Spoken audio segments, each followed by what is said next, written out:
자, 오늘부터 해야 되는 거 해수 파트요. 자, 그래서 해수 파트에 뭐가 있는지 선생님이랑 같이 해보도록 하죠. 자, 우리가 해야 되는 거 뭐냐면 해수거든요. 해수는 뭘 얘기해요? 바닷물. 바닷물 얘기하죠. 그럼 바닷물에 대해서 하기 전에 우리가 먼저 해봅시다. 우리가 살고 있는 지구라고 하는 천체 안에 그래서 지구의 표면에는 육지와 뭐가 있다? 바다가 있다. 자, 육지와 물이 있다라고 하죠. 육지와 물이 있어요. 육지와 물의 비율이 몇 대 몇일까요? 3대 7. 그렇죠. 얘가 대략 3대 7입니다. 그래서 우주에서 보면 지구가 푸른색 별로 보이죠? 그 푸른색 별로 보이는 이유는 바다에서 반사된 빛 때문에 그래요. 됐죠? 그래서 그만큼 바다가 차지하는 비율이 크기 때문에 지구 전체적인 느낌이 푸른색으로 보인다고요. 됐죠? 그러면 이런 식으로 지구에는 물이 많은데 그 물들의 성분을 보면 어떤 물이 제일 많습니까? 라고 하면 인간이 먹을 수 없는 짠물이 제일 많죠.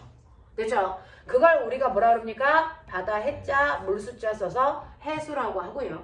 그 바닷물이 아닌 우리가 먹을 수 있는 물을 우리는 뭐라 그러냐면 담수 또는 뭐라 그럽니까? 이걸 바닷물의 반대말 육진물. 됐어요. 네. 이렇게 육진물하고요. 바닷물이 있는데 육지물? 육수? 저런 게 있어요, 근데? 해수 육수 아니에요? 아니 원래 육수라고 써요. 진짜요? 원래 육수라고 쓰는데 육수라고 쓰면 애들이 웃으니까 그냥 육진물 이렇게 쓰는 건데요. 그거를 우린 뭐라 그런다? 담수라고 해요. 담수. 됐어?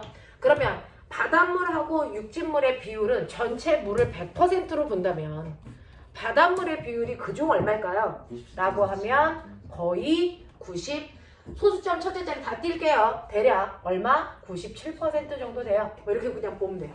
됐어? 사실은 97%보다 약간 더 많은데 그러면 바닷물이 아닌 육진물은 대략 3%인데요. 그 육진물 중에서도 가장 많은 거 우리는 이 3%만 먹고 사는데 인간들은 자 육진물 중에 가장 많은 게 뭐냐면 바로 빙하입니다. 남극과 북극에만 있다는 빙하가 가장 많은 양 대략 2.3% 정도 차지하고요. 나머지 0.7%가 전 세계에 있는 모든 사람들이 먹을 때 쓰는 물밖에 안 돼요. 그러니까 지구 전체에 아무리 물이 많다 그래도 인간이 먹을 수 있는 물은 전체 물의 0.7% 정도밖에 안 되는데 그 중에서 가장 많이 우리가 쓰는 게 뭡니까? 지하수. 그 다음이 강, 호수죠. 됐어. 이런 식으로 인간들은 각각의 물을 사용합니다. 됐죠? 자 그러면 이러한 물 중 인간이 사용하는 걸 우리가 수자원이라고 하는데 우리가 쓰는 물 중에서 우리나라 사람들은 어떤 용도로 가장 물을 많이 씁니까? 라고 하면 네 농사 지을 때 됐어? 라고 하는 농업용수로 가장 많이 쓰고요. 그 다음에 쓰는 게 뭐냐면 생활용수보다도 더 많이 쓰는 게 유지용수라는 게 있어요. 유지용수라는 게 있는데 그 유지용수라는 건 뭐냐면 가뭄이 걸릴지도 모르니까 댐에다가 물을 저장해 놓는 거 있죠. 됐어? 이런 것들. 유지용수로 쓰는 게 두 번째로 많고요. 그 다음이 뭡니까? 생활용수예요. 됐어? 이런 식으로 우리나라에서는 농사 지을 때 가장 많은 물을 쓴답니다. 라고 하는 거. 됐어? 이런 식으로 되어 있는 게 첫 번째 내용입니다. 그래서 네가 가지고 있는 O2의 106페이지의 첫 번째 내용은요. 단지 요거 다예요. 106페이지에 있는 첫 번째 내용은 단지 이게 다다. 되겠어? 그 중에서 시험에 꼭 나오는 건 뭐니? 벤 다이어그램으로. 이게 전체 물이야. 그 중에서요. 대부분의 양을 차지하는 얘가 뭐라고요? 해수라고요. 그럼 이게 뭐라고요? 담수라고요. 그 중에서 제일 많은 양을 차지하는 게 누구라고요? 빙하라고요. 그래서 애들이 매번 틀리는 게 뭐냐면 빙하는 바닷물 위에 떠 있으니까 빙하 자체가 바닷물일 거라는 착각을 갖는데 그게 아니고요. 빙하는 육진물에 속한다. 알겠습니까? 그거 기억해 두는 게 가장 중요하고요. 작년에 문화에서 나왔던 문제 중에서 우리가 사용하는 수자원 중에서 가장 많이 쓰는 게 농업용수라는 거. 요거 나왔어요. 알겠습니까? 기억해 두시면 되겠죠? 그래서 지구에는 물이 이런 식으로 있다는 게 첫 번째 단원이고요. 두 번째 단원으로 넘어가시면 이제 본격적으로 여기부터 내용이 나오는 거죠. 그러면 이런 식으로 지구에 물이 있는데 그 중에서요. 그래서 우리는 그동안 별로 사용하지 않았던 바닷물에 대해서 알아보자는 거죠. 지구에 있는 물의 대부분은 바닷물이니까 바닷물에 대해서 알아보자. 이게 핵심이에요. 그럼 바닷물을 우리가 뭐라 그러냐면 바닷물을 해수라고 하는데요. 바닷물은 여러분들 바닷물을 가다 놓고 거기서 소금 얻는 것을 뭐라 그래요? 염전. 염전이라고 하죠. 그럼 바닷물을 증발시키면 뭐가 남니? 소금. 네, 라고 하는 착각을 하죠. 그게 잘못된 생각이라는 거죠. 소금. 배운 사람들 정신 차려. 자, 바닷물은요. 그래서 실제로 물하고요. 하얀색 알갱이가 남죠. 그 하얀색 알갱이가 100% 소금일까? 아니라는 거예요. 그러니까 소금이라고 표현할 수 없다고요. 그 하얀색 알갱이들을 싸잡아서 뭐라 그런다? 염류라고 부릅니다. 됐어. 그래서 실제로 바닷물은요. 물과 염류가 섞여 있는데 대략적으로 보시면 바닷물 1kg 속에 됐어. 네. 물은요. 얼마 들어있냐면 바닷물 1kg이니까 1000g이에요. 1000g 속에 실제로 물은 얼마 들어있냐면 970g 정도 대략 들어있어요. 됐어. 그리고 염류가 한 30g 정도 들어있는 이런 비율로 되어 있습니다. 그러니까 바닷물 1kg을 증발시키면 30g 정도 하얀색 가루가 남는데 이 가루가 바로 염류들인데요. 염류 중에서 가장 많은 양을 차지하는 게 누굴까? 그건 바닷물을 먹어봤으니까 알겠죠? 먼저 가장 많은 양이 전체 염류를 100%로 본다면 그 중에서 77% 대략 이 정도를 차지하는 게 바로 염화 나트륨이라는 소금이죠. 이것 때문에 바닷물이 뭐하다? 짜다라는 느낌을 받는 거예요. 그래서 근데 바닷물을 먹어보면 먼저 짜다라는 느낌을 받고요. 준혁. 그 다음에 두 번째 느낌은 뭐예요? 쓰다. 바닷물을 먹으면 두 번째는 쓰다라는 느낌이 옵니다. 이게 두 번째로 대략 한 17% 정도 차지하는 뭡니까? 염화 마그네슘이라고 하는 얘를 뭐라 그럽니까? 간수라고 하는 거예요. 이 간수 성분은 뭐 하는 거냐면 너네가 콩을 갈면 두유라고 하는 액체가 나오죠. 거기에다가 간수를 한 숟가락 정도 집어넣으시면 그 두유가 딱딱하게 굳어서 두부가 되는 거예요. 그래서 응고시키는 물질로 사용됩니다. 됐죠? 네, 이게 바로 염화 마그네슘이고요. 그 다음에 바닷속에는 염화 칼슘 같은 아이들도 떠다니고 또 다른 물질들도 여러 가지가 있어요. 됐어? 그러면 이 밑에 있는 얘네들은 사람들이 많이 먹으면 좋을까 나쁠까? 나빠요. 그러니까 우리가 염전에서 물을 증발시키고 됐어? 남은 얘네들인 염류를 얻으면 그 중에서 이거를 해표나 제일제당에다 사가지고 가서요. 됐어? 뜨거운 물에 녹였다가 재결정. 염화 나트륨만 결정으로 되는 온도까지만 냉각시켜서 얘만 얻어서 나머지는 버리는 정제 과정을 거칩니다. 그렇게 해서 소금을 파는 거예요. 됐죠? 이런 식으로 되는데 그러면 얘네들은 우리가 다 싸잡아 염류라고 부르는데 이 염류들의 비율은 어떤 바다는 더 짠 바다가 있고요. 어떤 바다는 바닷물이라고 하기에는 너무 싱거운 바다도 있어요. 그래서 죽을 만큼 짠 바다를 뭐라 합니까? 사해바다. 바다 아니죠? 바다예요. 사해바다. 너무 짜서 거기에 있는 생물들이 다 죽어서 사해입니다. 죽을 사자 써서. 네, 사해바다가 있고요. 그 다음에 발트해라는 바다도 있어요. 그래서 사해바다는 더럽게 짜서 어떤 생물도 살 수 없어요. 근데 발트해는 그냥 육지물하고 거의 농도가 똑같습니다. 그런 애들도 있어요. 그렇다고 그냥 마시는 것도 나쁘지는 않겠지만 약간 식염수 같은 느낌? 약간 이렇게 그 뭐죠? 짭조름하지도 않고 약간 짭조름보다 덜 짠 뭐 이렇게 됐죠? 이온 음료 같은 이렇게 그런 이제 맛 그런 것들이 있는 거죠. 자 그러면 이런 식으로 어떤 바다는 더럽게 짠 바다도 있고 어떤 바다는 엄청 싱거운 바다도 있는데 어떤 바다에 물을 증발시켜서 염류를 얻더라도 제일 많은 건 누굴까요? 염화 나트륨이고요. 그 아이가 차지하는 비율은 항상 얼마일까요? 전체 중에 77%예요. 그래서 그러면 이 비율은 변할 수 있다 없다? 모든 바다의 염류들의 이 비율은 절대 변하지 않는다. 그래서 어떤 바다라도 얘네들이 차지하는 그 안에서의 성분 비율은 절대로 변하지 않습니다. 이걸 우리는 뭐라 그럽니까? 이걸 염, 분, 비, 일정, 법칙이라고 합니다. 됐어. 예를 들어서 어떤 바다는 준혁아 자꾸 집중 떨어지잖아. 어떤 A라는 바다는 바닷물 1000g을 증발시켜요. 바닷물 1000g을 증발시켰더니 거기서 우리가 얻을 수 있는 염화 나트륨이 얼마 나오냐면 그래서 어떤 바다는 여기에서 77g 나오는 바다가 있어요. 근데 어떤 바다는 똑같이 바닷물 100g, 1000g을 증발시키는데 소금이 얼마 나오냐면 소금이 7.7g밖에 안 나오는 바다도 있다고요.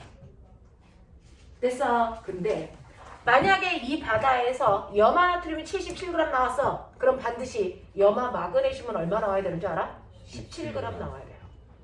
그렇다면 이 바다에서 염화 마그네슘은 항상 얼마 나와야 되는 줄 아세요? 1.7g 나와요. 왜? 얘네들의 비율은 항상 일정하니까. 얘가 77%면 얘는 무조건 얼마? 17%를 차지해야 되니까. 이걸 뭐라 그런다? 염분비 일정 법칙이라고 한다. 알겠어요? 네. 염류들 사이의 비율은 절대 변하는 게 아니다. 무슨 말인지 알죠? 근데 이게 헷갈립니다. 왜? 염분비 일정 법칙이라는 게 있는가 하면 염분이라는 게 있어요. 그러니 네 머릿속에 집어넣어라. 염분비 일정 법칙이라는 것과 염분이라는 건 전혀 별개의 개념이다. 이건 전혀 달라요. 염분비 일정의 법칙은 염류 안에 있는 물질들의 성분 비율이 일정하다는 겁니다. 됐어요? 네. 근데 염분은 뭐냐면 염분은 바닷물의 쉽게 얘기하면 맞아요. 바닷물의 농도, 바닷물의 짠 정도 이런 식으로 표현하면 되죠. 그래서 네. 그러면 이 바닷물의 염분을 어떻게 구합니까? 라고 하면 바닷물의 질량분의 그래서 그 안에 있는 염류의 질량 곱하기 100이면 농도인데요. 100이 아니고 1000을 합니다. 그걸 염분이라고 하고 100 하면 단위가 퍼센트죠. 1000 했기 때문에 이렇게 쓰고 퍼밀이라고 읽어요. 됐어요? 이렇게 됩니다. 그러니까 어떤 A라는 바다에서 내가 바닷물을 됐어. 바닷물을 얼마를 가져왔냐면 바닷물 500g을 증발시켜요. 그랬더니 이 안에 염류가 얼마 나오냐면 20g 나와요. 그러면 얘는요. 염분이 얼마입니까? 라고 물어보면 염분은 바닷물 500분의 염류 20 곱하기 1000 하는 거죠. 됐어? 그래서 얼마 나옵니까? 40 퍼밀 나오는 겁니다. 알겠어? 이런 식으로 구하는 거야. 됐어? 그러면 지구 전체 바다에 짠 정도, 염분 다 똑같을까? 다 다를까? 이거 다 달라요. 됐어? 실제로 바다마다의 그 바다의 짠 정도인 바다의 염분은 모든 바다가 다 다르다. 염분은 다 다르다고요. 염분비는 일정하지만 염분은 모든 바다가 다 달라요. 그러면 그 중에서도 그냥 전체 지구에 있는 모든 바다의 평균 염분은 얼마일까요? 35. 네, 평균 염분은 대략 35%예요. 우리나라가 그 평균값을 봤습니다. 자, 근데 우리나라에서 너네 이렇게 우리나라를 보면 삼면이 바다이기 때문에 반도 국가라고 불러요. 내면이 다 바다면 섬이라고 부르는 거고요. 그래서 우리나라는 그래서 한반도, 반도 국가인데 자, 그 중에서 우리나라의 오른쪽에 있는 바다를 우리가 동해바다라고 하고요. 남쪽에 있는 바다니까 남해바다라고 하고요. 서쪽에 있는 바다니까 서해바다, 다른 말로 뭐라 합니까? 황해바다라고 불러요.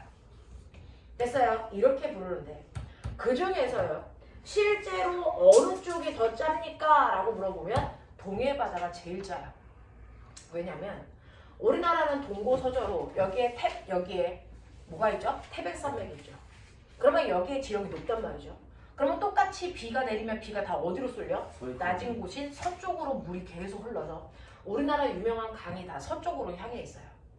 됐어요? 그러면 여기에 비가 온 빗물이 계속 타지니까 여기 바닷물은 짜질까 싱거워질까? 싱거워져요. 알겠습니까? 그래서 똑같이 우리나라 바다지만 동해바다의 염분이 서해바다 염분보다 높습니다.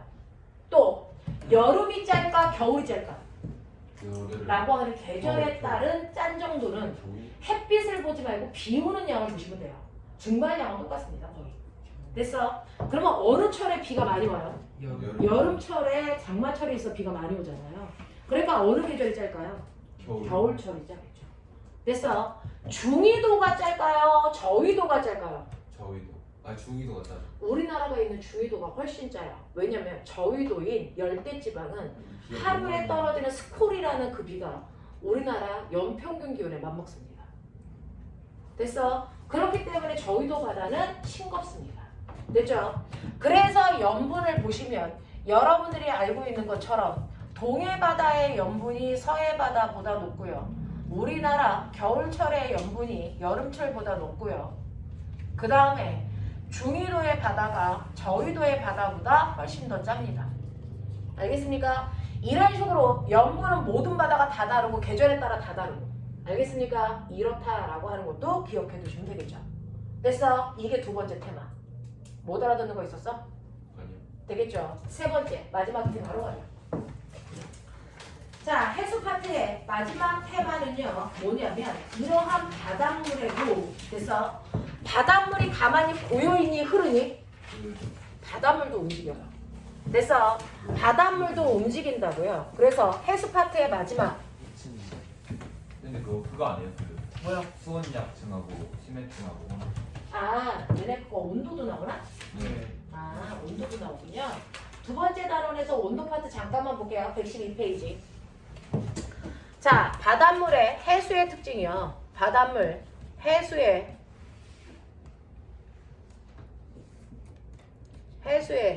특징 중에서요. 첫 번째는 우리가 아까 봤던 건 바닷물의 성분이었어요. 그 성분 중에서 바닷물에 제일 많은 건 물이고 두 번째로 많은 게 뭐였다? 염류였다. 됐어요? 그리고 염류에서 염분비 일종의 법칙과 염분이 뭔지 이거 설명했던 거고요. 두 번째는요. 바닷물의 특징 중에서 온도에 대한 얘기예요. 실제로 지구가 둥그니까 햇빛을 수직으로 받는 곳이 어딥니까? 적도 쪽이죠. 그래서 적도가 제일 뜨겁습니다. 그러면 적도가 햇빛을 제일 많이 받으니까 적도가 있는 저위도 바다가 제일 뜨거워요. 그죠? 그래서 위도가 0도인 적도 바다가 제일 뜨겁고 극쪽으로 갈수록 바닷물의 온도가 점점 낮아지는 거죠.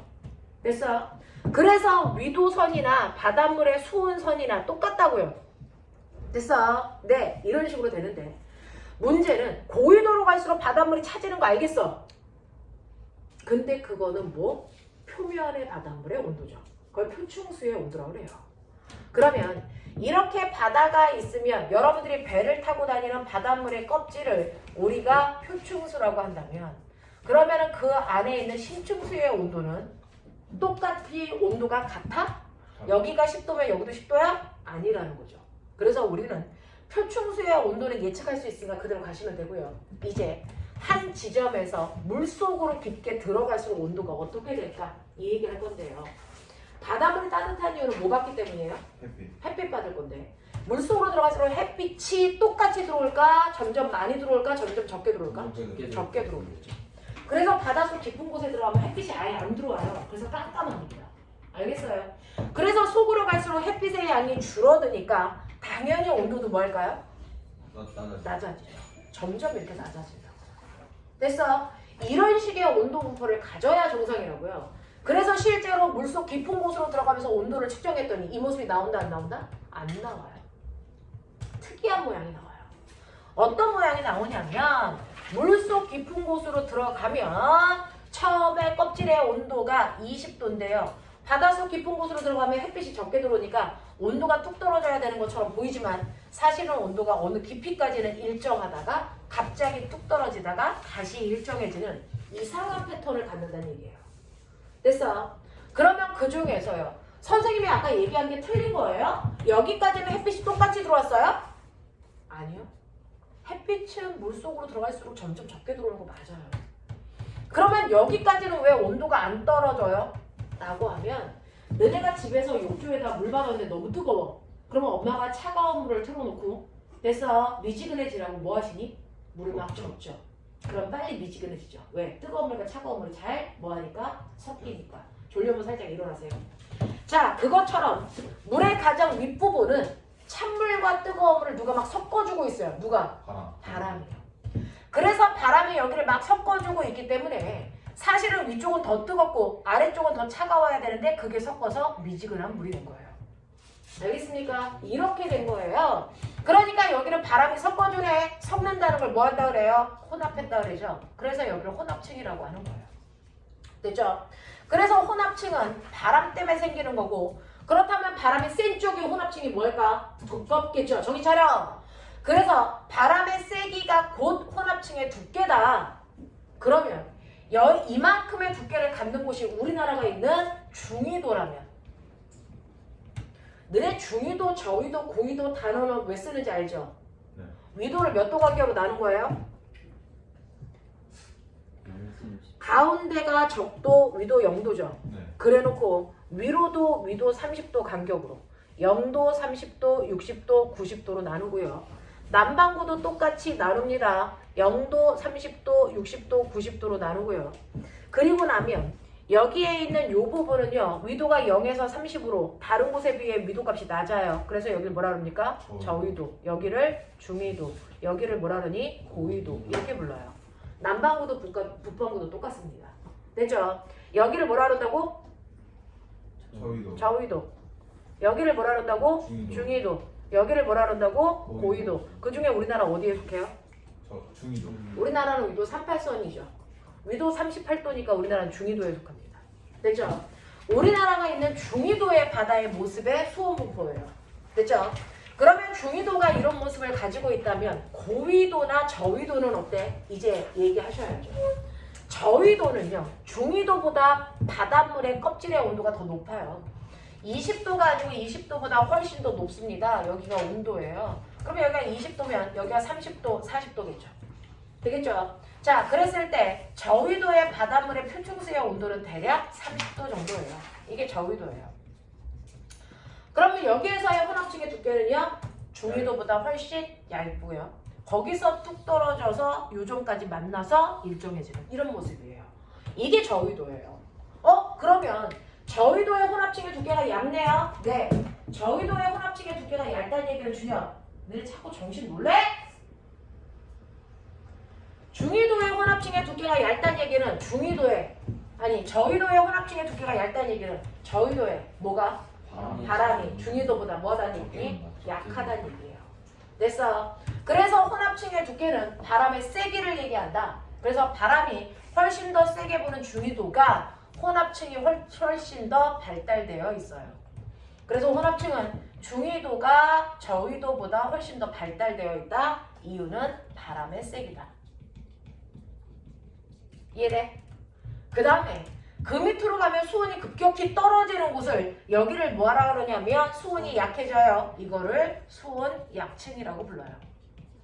됐어? 그러면 수온 약층이 발달된 곳은 중위도일까 저위도일까? 저희도. 이건 저위도예요.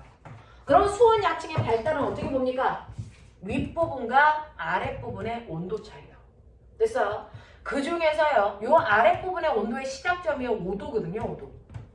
그러니까 중위도는요. 표층수의 온도가 20도, 여기는 5도. 온도 차이가 얼마나요? 15도. 근데 얘는 30도, 5도. 온도 차이가 25도 나죠. 얘가 더 발달된 거죠. 됐어요? 그래서 수온 약층은 거꾸로 저위도가 더 발달되어 있습니다. 온도 차이 때문에. 됐어? 근데 이거 잘 보세요. 수온 약층을 딱 보니까요. 위에는 무슨 물? 따뜻한 가벼운 물. 아래는 뭐? 차가운 무거운 물. 그러면 물이 뒤집히는 대류가 일어날까 안 일어날까? 안 일어나요. 그래서 수온 약층은 대류가 발생하지 않아요. 그렇다는 얘기는 무슨 말인지 아세요? 층마다 온도가 다르죠. 얘와 얘 사이의 물질이 이동하지 못하게 차단합니다. 안정적. 물질 교환을 차단하는 안정적 층이다. 됐습니까? 라고 하는 표현 기억해 두시고요. 그리고 가장 깊은 곳의 바다를 뭐라 그럽니까? 깊은 심자를 써서 심해층이라고 하는데 심해층은 햇빛을 적게 받아도 온도가 계속 일정 5도. 그것도 저위도 중위도 상관없이 다 똑같아요. 이상하죠. 왜 이런 일이 발생합니까? 라고 하면 여러분들 실제로요. 우리가 1학기 때 배운 것처럼 지구는 위도별로는 열평형을 이루지 않습니다. 됐죠? 그래서 저위도 지방에 남는 열을 고위도 지방으로 열을 수송해 주는데 누가 수송해요? 대기와 해수의 순환. 기억나니? 그러니까 저위도에 있는 찬물은 밑으로 내려오고요. 아니 고위도에 있는 찬물은 밑으로 내려오고요. 저위도에 있는 뜨거운 물은 고위도로 올라가야 되겠죠. 근데 뜨거운 물은 올라가고 찬물은 내려올 때요. 찬물이 무겁잖아요. 그러니까 고위도에 있는 찬물이 내려오면서 밑으로 뭐 하는 거예요? 깔린 거예요. 그래서 심해층의 물은 사실은 고위도에 있는 표층의 물이 밑으로 내려오는데요. 표층의 물의 온도는 항상 일정하잖아요. 그러니까 심해층의 온도가 다 일정한 거예요. 됐죠? 자, 그렇다면 고위도는 이 모습이 어떻게 생겼어요? 고위도는 처음부터 끝까지 다 심해층밖에 없습니다. 됐어? 고위도는 처음부터 끝까지 심해층밖에 없어요. 혼합층, 수온약층 존재하지 않습니다. 알겠어요? 이거를 엉덩이 그림으로 그려드릴게요. 엉덩이 그림으로 그려드리면 어떻게 그리냐면 지구의 위도를 이렇게 하는데 내가 이걸 잘라. 그러면 여기가 바로 정가운데 적도 위도 0도, 여기가 북극 90, 여기가 남극 90이야. 위도를 30도 간도로 자르시면 되죠. 30도, 60도, 30도, 60도 이렇게 자른단 말이죠. 그랬을 때요. 실제로 혼합층은 어디 있냐면 중위도부터 중위도까지밖에 없어요. 그렇죠? 자, 그러면서 혼합층은 중위도가 제일 두꺼우니까 혼합층이 이런 식으로 그려져요. 엉덩이처럼 생겼죠. 이게 혼합층이에요. 됐어? 그래서 중위도가 제일 두껍습니다. 됐어? 그러면 수온약층 어때요? 수온약층도요. 됐어? 네. 그 분포 모양은 그 밑으로 쳐지지만 똑같은 엉덩이에요. 애기 엉덩이, 아빠 엉덩이. 알겠어? 그 밑에는 뭡니까? 다 심해층이죠. 됐어? 이런 식으로 위도별로 그림 그리는 건 고등학교에서 나옵니다. 아시겠어요? 네, 이런 그림도 한번 봐주시면 되겠죠. 되겠어? 여기까지가 2단원. 그 다음에 이제 해수의 마지막 3단원으로 가죠. 해수 파트는 뭐 배울 것도 없고 그냥 들으면 그래 그러고 마는 거죠. 뭐 계산하는 것도 없고 이해하는 것도 없고. 자, 그러면 해수 파트의 마지막 파트는 뭐냐? 속도 빨라요? 못 알아듣는 사람 손. 네. 자, 해수 파트의 마지막 내용 보시면 해수 파트의 마지막 내용은요. 아까 말씀드린 것처럼 바닷물은요. 이런 식으로 지구에 바닷물이 있는데 이 바닷물이 가만히 있을까 움직일까? 움직여요. 그걸 우리가 배워야 되는 마지막 해수의 운동입니다. 자, 바닷물이 움직이는데 그 중에서 바다 겉에 있는 물을 우리가 뭐라 그러냐면 표층수라 그래요. 표층수는 어떻게 움직일까? 요것만 배웁니다. 그 밑에 있는 심층수의 운동은 안 배워요. 이건 고등학교 올라가서 배우세요. 우리가 배우는 건 바닷물의 껍질, 표층수의 운동인데 바닷물 표층수가 움직이는 원인은 두 가지가 있어요. 표층수의 운동은 크게 둘로 나눈다. 누구 때문에? 바람. 그 바람 중에서도요. 그냥 그날 부는 작은 바람이 아니고 대기 대순환. 알겠습니까? 그래서 표층수의 운동을 결정하는 첫 번째는 바로 대기 뭐다? 대순환이다.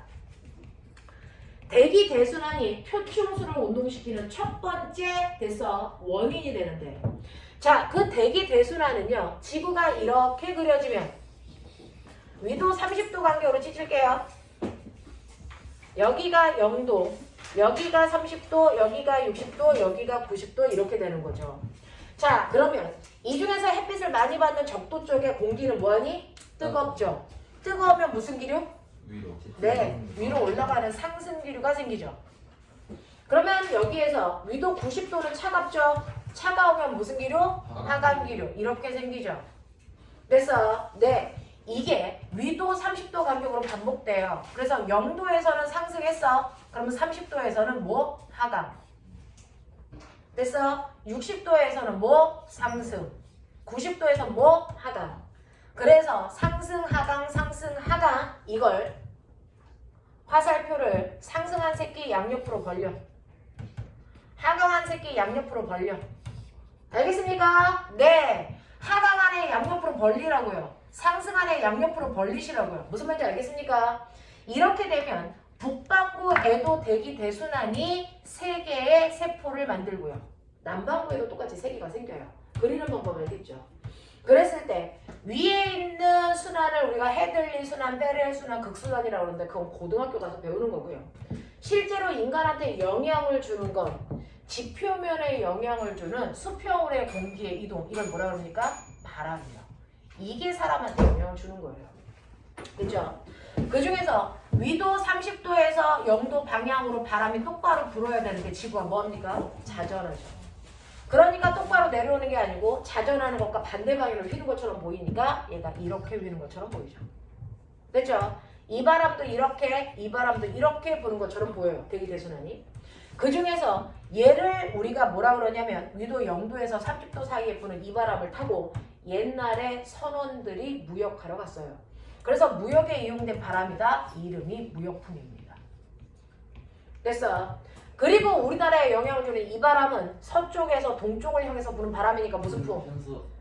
이걸 뭡니까? 서풍이라고 부르는데 서쪽으로 치우쳤어요? 무슨 풍? 편서풍. 됐어? 그러면 얘는 동쪽에서 불어요? 이걸 뭐라 합니까? 극동풍. 이렇게 부른다고요. 남반구에도 이름 똑같이 부르는 거예요. 무역풍, 편서풍, 극동풍. 됐어? 바람의 방향, 데칼코마니. 이거 그냥 접었다 그럼 생각하면 돼요. 됐어? 이렇게 부는 겁니다. 그러면 이런 식으로요. 바람이 부는데 이거는 여름철의 모양이야? 겨울철의 모양이야? 아니면 1년 365일철에? 1년 365일. 그렇죠. 1년 365일 똑같습니다. 대기 대순환은 됐어. 계절이랑 전혀 상관없이 1년 365일 항상 저렇게 불어요. 그러면 항상 저렇게 불면 여기에 있는 바닷물은요. 무조건 항상 어느 쪽에서? 동쪽에서 서쪽으로 바람에 밀려갑니다. 바닷물이 이쪽으로. 알겠습니까? 바닷물이 무조건 서쪽에서 아니, 동쪽에서 서쪽으로 밀려갑니다. 그러면 지구가 둥그니까 돌면 되죠. 네. 근데 돌 수 없어요. 왜? 여기에 유라시아 대륙이 막고 있거든요. 못 돌아요. 그럼 바닷물이 이쪽으로 왼쪽으로 쌓이겠죠. 쌓이다 보면 점점 높아지죠. 됐어? 네. 그러면 점점 높아지면 계속 쌓아? 아니죠. 점점 높아지면서 얘가 옆으로 빠지죠. 해안가를 타고 간다고요. 그래서 옆으로 가다 보면 정신 안 차리냐? 너네 나중에 이거 모르겠어요. 다시 설명해 주세요. 죽여버리다. 정신 차려라. 자, 그랬다가 위도 30도를 넘어오는 이 순간 뭐가 부니? 편서풍 불죠. 그럼 편서풍 때문에 바람이 그 바닷물이 오른쪽으로 휘어요. 그래서 얘네들이 이렇게 오른쪽으로 휘어서 간다고요. 그러면 돌면 되죠. 못 들어요. 여기에 뭐 있어요? 아메리카 있어요. 나가버려요. 그럼 또 이쪽에 쌓이겠죠. 그러다 보면 어떻게 됩니까? 얘가 이렇게 타고 내려와요. 또 순환하고. 네, 그래서 위도 0도부터 60도까지 바닷물이 순환합니다. 이렇게, 이렇게, 이렇게, 이렇게. 맞아요. 또 이렇게, 이렇게, 이렇게, 이렇게 순환하는데 위도 0도부터 60도까지의 바닷물의 순환을 우리는 아열대 순환이라고 하고요. 그 아열대 순환이 북반구에서는 시계 방향으로, 남반구에서는 반시계 방향으로 일어난다. 알겠습니까? 네, 그중 같은 위도에 흐르는 이물하고 이물 좀 보세요. 같은 위도지만 흐르는 이물하고 이물을 보면 얘는 저위도에서 출발해서 고위도로 가죠. 따뜻한 물, 차가운 물? 따뜻한 물. 따뜻한 물이죠. 저위도에서 출발했으니까. 근데 이물 좀 봐. 준혁아, 정신 안 차릴래 정말? 여기 있는 물 어디에서 어디로 오니? 차가운 데서. 고위도에서 저위도로 내려오죠. 차가운 됐어? 차가운 물이죠. 그래서 바닷물 중에서는요. 됐어? 이런 식으로 바닷물이 흐를 때요. 찬물이 있고 따뜻한 물이 있다는 거죠. 찬물을 찰 한자를 써서 한할류. 따뜻한 물은 난류라고 불러요. 되겠습니까? 이렇게 된다. 이 중에서 찬물은요. 너네 기억나죠? 찬물의 기체가 잘 녹니? 따뜻한 물의 기체가 잘 녹니? 찬물이요. 그러니까 사기다 차게 마시는 거잖아요. 됐어? 그래서 한류는 차갑기 때문에 거기에 우리가 필요로 하는 산소가 많이 녹아 들어가요. 용존. 용에 대해서 존재하는. 알겠어요? 용존 산소량이 뭐하다? 크다. 얘는 뭐하다? 작다. 그러니까 산소가 많은 곳에 플랑크톤이 많이 살아요. 그걸 영양염류라고 합니다. 영양염류. 네, 이거 많아요. 됐어, 플랑크톤. 대신에 소금기. 그걸 뭐라 그래요? 염분. 염분은요? 어느 물에 많이 녹아요? 소금은? 네, 뜨거운 물. 얘가 더 많이 녹죠. 그래서 염분만 반대고요. 나머지는 찬물에 많이 녹습니다. 됐죠? 이렇게 된다. 그래서 찬물과 따뜻한 물의 성격이 다르기 때문에 찬물에 사는 어종과 따뜻한 물에 사는 어종 자체가 달라요. 됐어? 그러면 이런 식으로 찬물과 따뜻한 물이 우리나라에 영향을 줄까? 줘요. 줄것 같아요. 네, 맞아요. 우리나라에 영향을 줘서 우리나라는요 이렇게 유라시아 끄트머리에 있는 반도 국가잖아요. 그러면 우리나라 이 밑이 적도예요. 여기가 위도 0도, 우리나라 여기가 38선. 알겠어요? 이렇게 되는데 저기 저위도에서부터 우리나라를 향해서 따뜻한 물이 올라옵니다. 그 따뜻한 난류의 이름을 외우세요. 얘 이름이 후로시오 난류예요.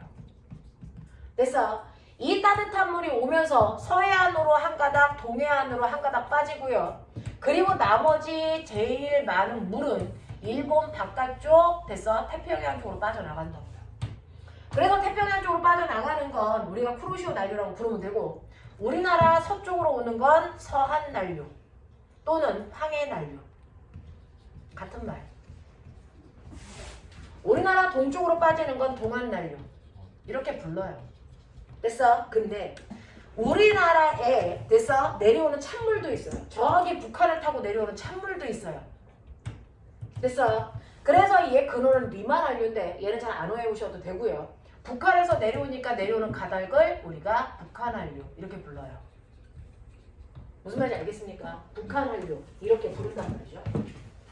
자, 그러면 이 결과 어떤 일이 발생하냐면 우리나라의 동해안 쪽에 찬물과 뜨거운 물이 뭐하니? 만나요. 만납니다. 찬물과 따뜻한 물이 만나게 되면 어떤 일이 발생하냐면 물이 미지근해진다. 이게 중요한 게 아니고요. 한류성 어종과 난류성 어종이 뭐하니? 섞여서. 그래서 한류성 어종도 잡을 수 있고 난류성 어종도 잡을 수 있죠. 자, 그런 곳을 뭐라 그럽니까? 그런 곳을 뭐라 그럽니까? 황금어장. 황금어장은 여러분들이 쓰는 말이고요. 자, 실제로는 과학에서는 이 둘이 만나는 곳을 우리가 뭐라 그러냐면 여기를 조경수역 이렇게 불러요. 황금어장이 아니에요. 황금어장이 아니라고요. 그거 프로그램 이름이잖아 이 새끼야. 조경수역이에요. 조경수역. 자, 근데 문제는요. 이 조경수역이 계절에 따라 위치가 약간씩 바뀌어요. 겨울에는요. 위에서 차가운 바람이 내려오니까 한류가 더 세져서 조경수역이 아래쪽으로 형성됩니다. 그러니까 중국 새끼들이 아래쪽으로 내려와서 물고기 잡겠다고 지랄하는 거죠. 됐어요? 여름철이 되면은 밑에서 올라오는 따뜻한 공기 때문에 조경수역이 위로 발달합니다. 그러면 우리나라 어민들이 물고기 잡으려고 정신없이 가다 보면 북한으로 넘어가는 거죠.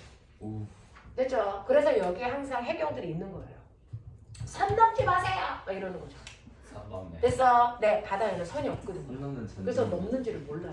알겠습니까? 라고 하는 이 됐어? 우리나라에 생기는 이 해류의 방향 바뀌니 안 바뀌니?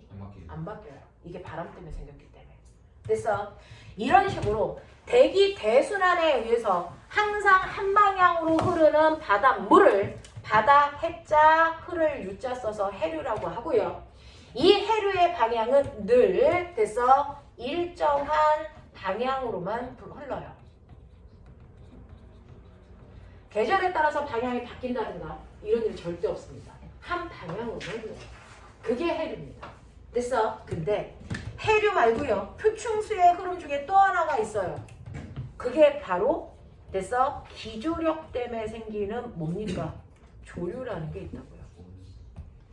기조력이 뭡니까? 물리 배운 사람들이 기조력이 뭡니까? 달과 태양의 인력을 지구에 있는 바닷물이 받아요. 됐어? 그러니까 이렇게 지구에는 바닷물들이 있는데요. 여기에 달이 있어서 달이 바닷물을 당겨요. 그러면 지구에 이렇게 바닷물이 있는데 달이 당기니까 달이 있는 쪽으로 바닷물이 뭐하니? 쏠려가죠. 그래서 달이 있는 쪽으로 쏠려가면 여기는 수심이 높아지고요. 수면이 높아지고 여기에 있는 물이 끌려갔으니까 여기 있는 물은 낮아지는 거죠.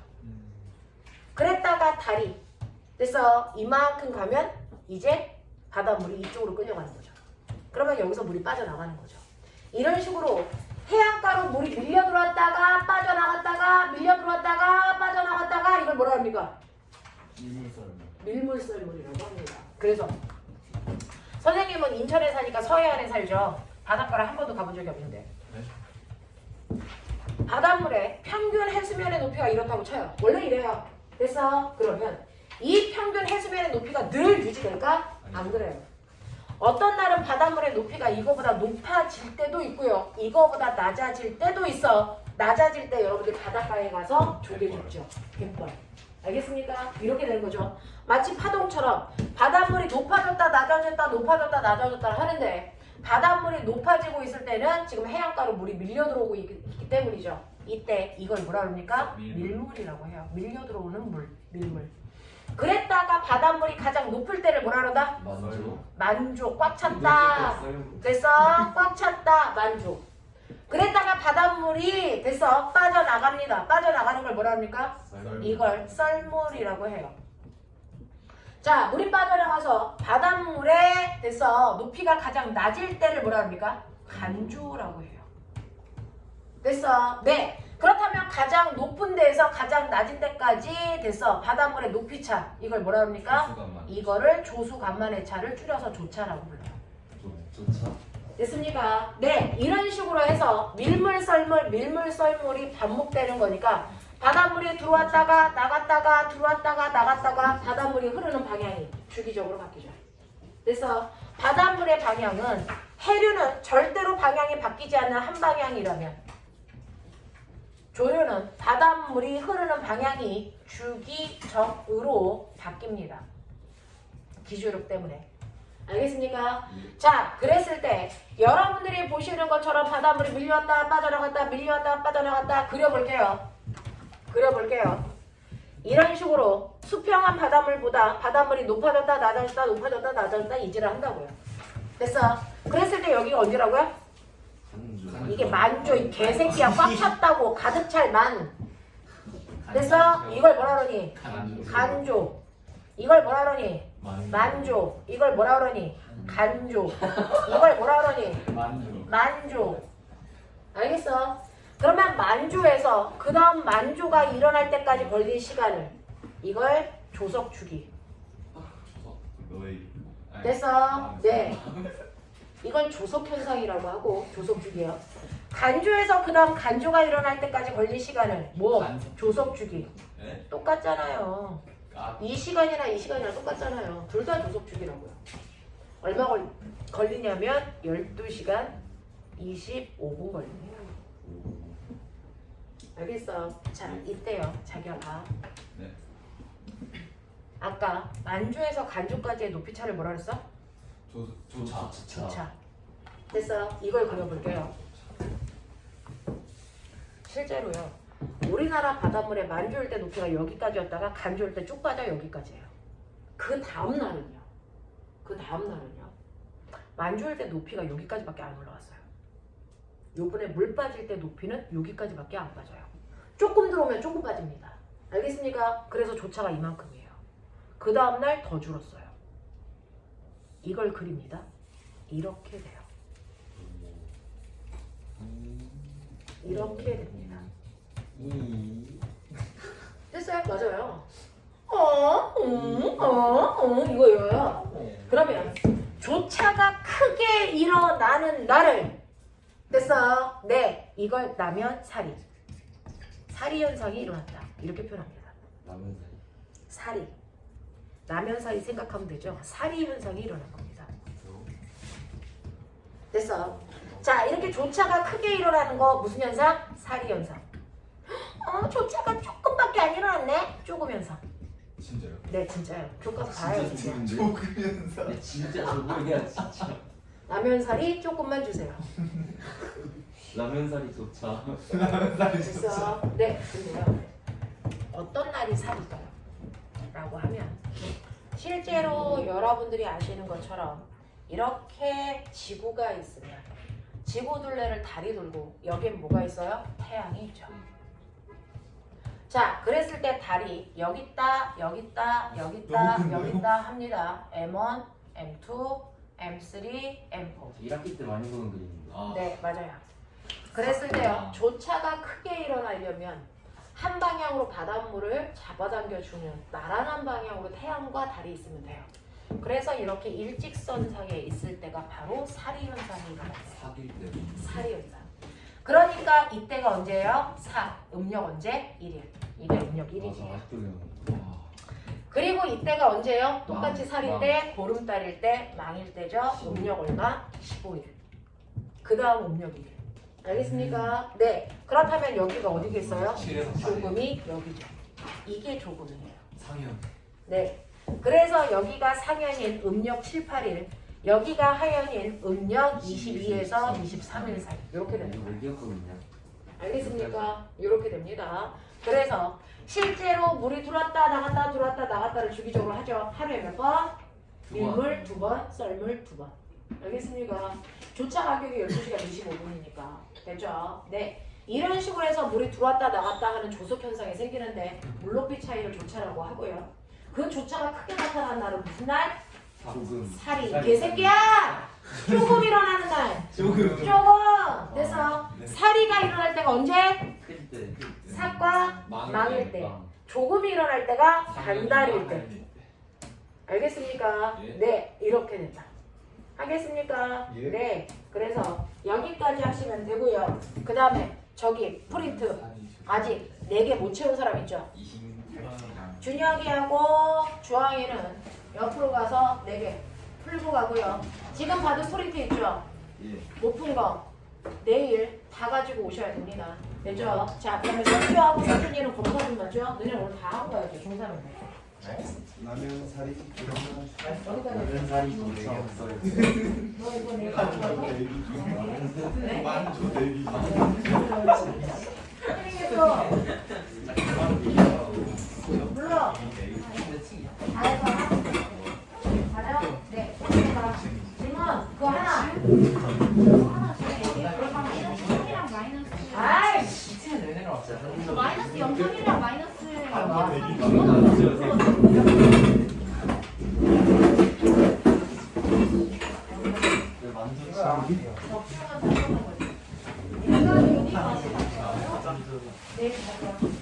오늘은 여기까지 하고 집에가 역사 공부 좀 해.